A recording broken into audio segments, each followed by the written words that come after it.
Hello everyone, I'm Suman, a registered migration agent at Nationwide Migration and Education. We make videos every week regarding Australian migration, and if you are interested in this topic, you may want to subscribe to our channel.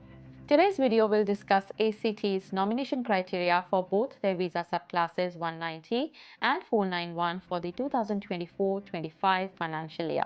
Now, to be eligible for an ACT nomination, you must meet the Australian Department of Home Affairs and ACT's criteria for your chosen visa category. The Home Affairs criteria requires you to have a points test result of 65 or higher, inclusive of state nomination points, have a positive skills assessment in your nominated occupation, be under 45 years of age, meet the minimum English requirement of competent unless a higher English is required by your assessing authority.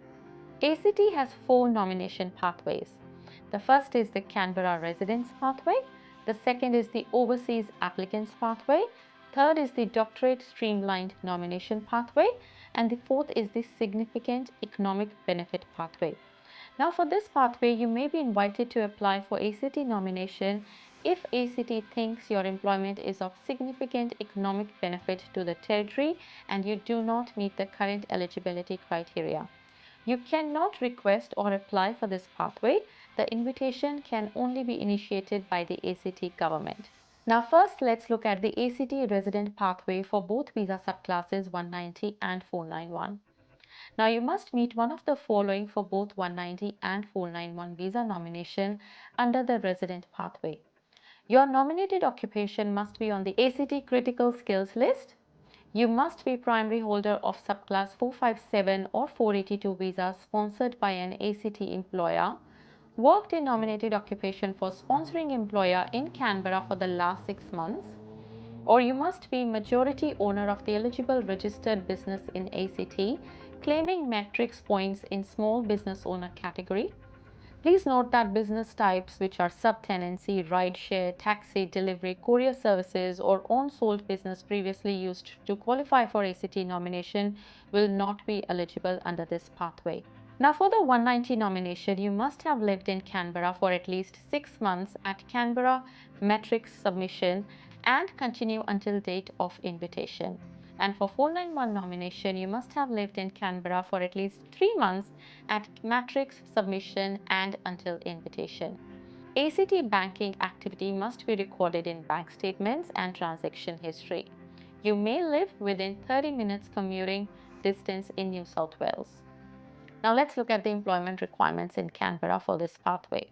You must have worked in Canberra for at least 26 weeks for 190 nomination, and for the 491 nomination, you must have worked in Canberra for at least 13 weeks. You can work for multiple employers, be self-employed, or a small business owner. You must meet overall hourly or earnings requirements. Now for the 190 nomination, you must have worked a minimum of 30 hours per week in at least 26 out of the 30 weeks before Canberra metric submission. And for the 491 nomination, you must have worked minimum 15 hours a week in at least 13 out of the 15 weeks before matrix submission. You will need income salary payments recorded in payslips and bank statements, and you will also require transaction history. You must have genuine position in accordance with Australian terms and conditions of employment. Your weekly income must meet relevant award or market salary rate. Unpaid employment will not be eligible. Employer's statutory declaration confirming genuine employment position will be required. And if you are self-employed, which means you're not claiming small business owner points, your total taxable income must be at least $1,000 per week in at least 26 out of 30 weeks before Canberra metric submission for the 190 visa nomination. And if you are applying for the 491 visa nomination, your total taxable income must be at least $520 per week in at least 13 out of 15 weeks before metrics submission. You must have at least 12 months ACT business activity on ABN. You will need statutory declaration confirming ABN business location, start date, duties, and annual income. If you are applying under the Small Business Owner pathway, you must be eligible to claim Canberra metrics points for this pathway. You will need static confirming business activity details, ABN employee details, business location, start date, duties, and annual income. For the English requirements, if you are applying for a 190 nomination, then you must meet Department of Home Affairs requirement for proficient or superior English unless your occupation is chef or your occupation has ANSPO skill level of 3 to 5. And for the 491 nomination, you must meet Department of Home Affairs requirement for competent English unless higher level is required by your assessing authority. For both 190 and 491 visa nomination, applicants will have to commit to Canberra. They'll have to sign declaration to live, work in Canberra while visa is processed and for at least 2 years from visa grant. Spouse partner must be Canberra resident for at least 3 months or living overseas. Proof of relationship will be required to claim matrix points for spouse or partner. Spouse or partner must meet competent English requirement or hold an eligible passport. Now let's look at the overseas applicant nomination pathway for the 190 and 491 visa. Your nominated occupation must be on the latest ACT critical skills list and you must have relevant overseas work experience. You must have at least 3 years full-time postgraduate work experience in nominated occupation in the last 5 years for 190 visa nomination and at least 1 year of full-time postgraduate work experience in nominated occupation in the last 5 years for 491 visa nomination. The work experience must be assessed as relevant by the assessing body in points tested skills assessment.